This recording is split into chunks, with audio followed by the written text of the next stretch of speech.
నేటి అలంకరణ శ్రీ మహాచండీదేవి ఆశ్వీయుజ శుద్ధ పంచమి సోమవారం శరన్నవరాత్రి మహోత్సవాల్లో 5వ రోజున విజయవాడ శ్రీ కనకదుర్గమ్మ మహాచండీదేవిగా దర్శనమిస్తారు.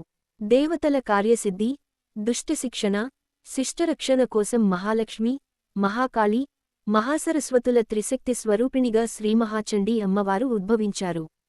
ఆమెలో అందరు దేవతలు కొలువై ఉన్నారు. అందుకే శ్రీమహాచండీ దేవివి ప్రార్థిస్తే సకల దేవతలను ప్రార్థించినట్టేనంటారు పెద్దలు. శ్రీమహాచండీ అనుగ్రహం వల్ల విద్య, కీర్తి, సంపదలు లభిస్తాయి. శత్రువులు మిత్రులుగా మారతారు. ఏ కోరికలతో భక్తులు అమ్మవారిని ప్రార్థిస్తారో ఆ కోరికలన్నీ సిద్ధిస్తాయనేది భక్తుల విశ్వాసం.